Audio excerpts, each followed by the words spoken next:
Jen Soto. I've been listening to a lot of interviews of Jen Soto over and over, and every time I do, I always pick up something. Last night I was listening to a few more, and I have a question. No, I have a couple of questions. Hi everybody, my name is Polly, and this is Reeling It In, where we reel in information from all types of resources and sources that we have available to us. Now, let's get into it. So Jen was asked in an interview if Maddie had needed any type of permission on her phone relative to downloading apps or games or anything like that. And Jennifer says, well, there really weren't parental controls. And they posed it another way and said, well, what if she wanted to download an app, a gaming app? Would she need your permission? And Jen said, yes, she would. Then they went on to ask her if she gave permission for Maddie to download Game Pigeon. And Jennifer doesn't recall. Well, Game Pigeon was released. It's not a new game. It was released in 2016, so a little older. But it was very telling when I got online and did a little research on that. And what I found out is that Game Pigeon, I should say, it's an app where, yes, you can play games, but it is encrypted. It's end-to-end. So what that means is that you can't see what's shared between the end users while it's encrypted, giving vulnerable people, young people,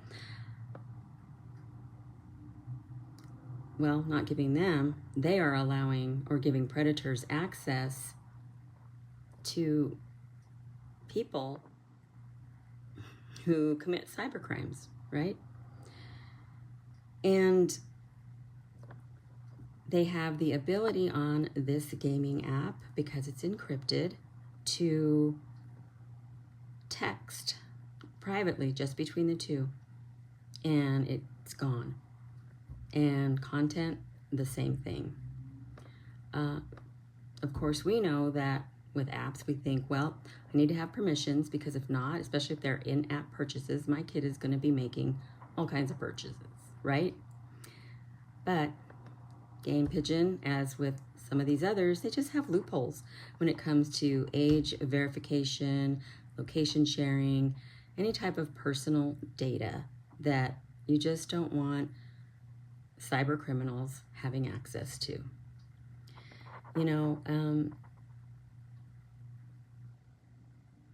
So there's that. Very telling, makes me wonder, why are they asking about Game Pigeon? Then it took me back to it was initially when Maddie went missing and law enforcement was asking Jen if Maddie was active on social media, if she had social media, games, things like that, and she said that she did. And a couple that she mentioned, one of them was Roblox, which is pretty similar to the Game Pigeon, except I don't believe it has the same kind of end-to-end encryption, and it's not like, gotta excuse that, sorry. It's not like with Game Pigeon, initially it was only for OIS, not Android. Although there are ways now that with the iCloud and stuff that it can be installed on an Android. Going back, anyway, so Roblox does not have that where you can't share between the different devices such as Android and OIS. So again, the same security concerns as we talked about with Game Pigeon. Then there's Discord, and Discord is primarily a communication platform for kids to be able to communicate while they're playing games or even just to chat. But again, it is another way for predators to gain access. So I mean, it's so scary. When my kids were growing up, I mean, phones were just like coming out and stuff like that. So for it to be at this level is so frightening. I probably wouldn't even want my children to have a phone just because of that, you know? And Maddie was at a very impressionable age. I can remember when I was in middle school, so many things that you were unsure about, questioning, afraid, wanting to belong, wanting to be liked, all of those things. And these games are posed as fun, or an easy way if you're maybe shy to meet people. If you're a shy, child, young adult, whatever, a way for you to meet predators of any sort, right? And so it is a playground for cyber criminals. So check those phones, parents. Make sure you have some controls on there, because while they may seem very benign, when I started really looking into it, I was literally blown away. I mean, my mind was like, pow, that is insane, and it's scary.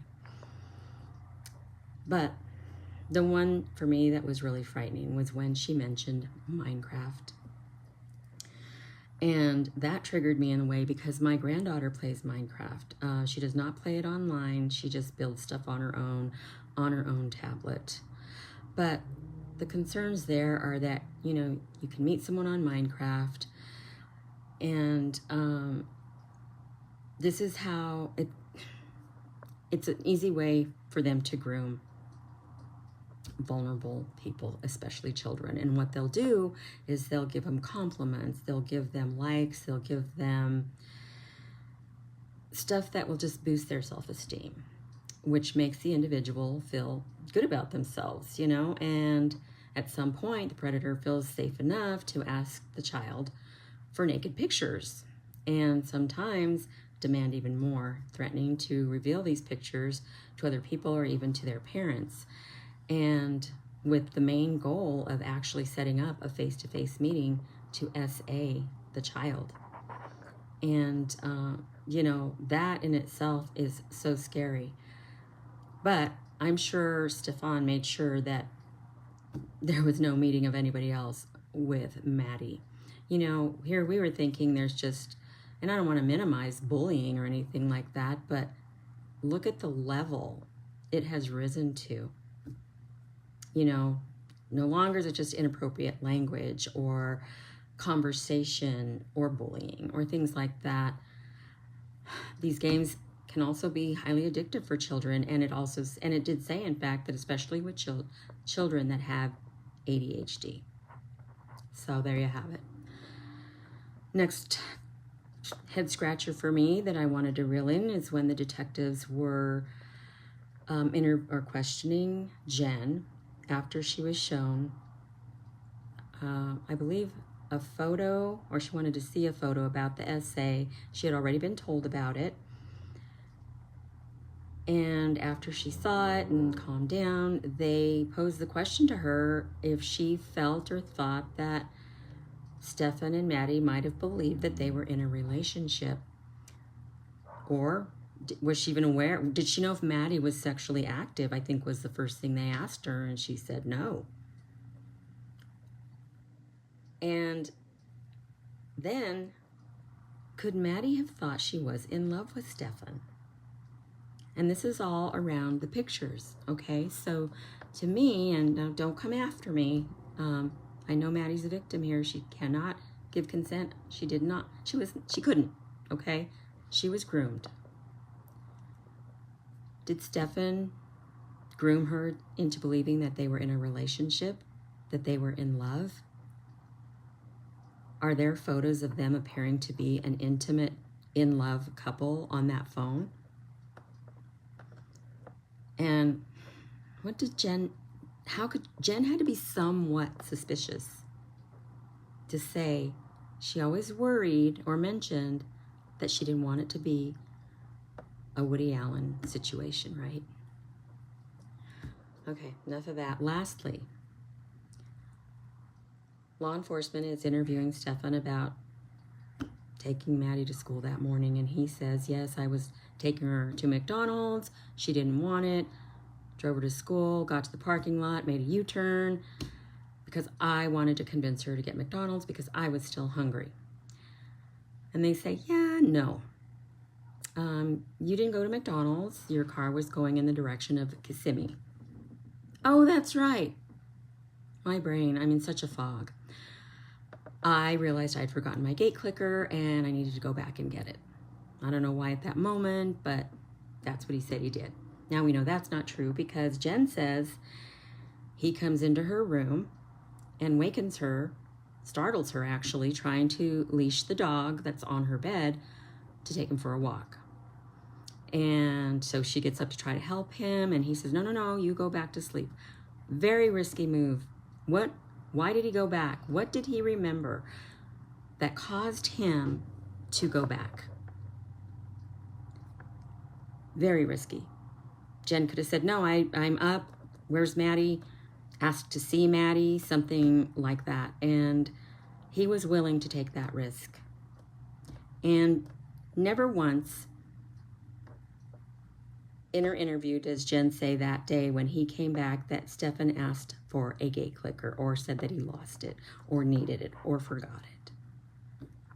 Likewise, when Stefan is interviewed, he says he went back to get a gate clicker. Never says that he went back and did what he actually did, and that was leash the dog. But not for those reasons.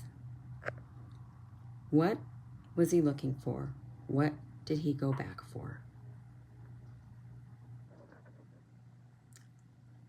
I just hope that we have an opportunity for this to go to trial and to find out. It would suck if this became like a Chris Watts thing where he just decides, I'm going to confess, close the book, everything's done, I'm taking a plea, and we know nothing. Possible? Yeah. Anyway, thanks for being here. Please like and subscribe. This is only my second video. Please do not go look at the first one because it's awful. Awful. But I'm going to do more because I love it here and I need the practice. Thanks again. This is Polly with Reeling It In.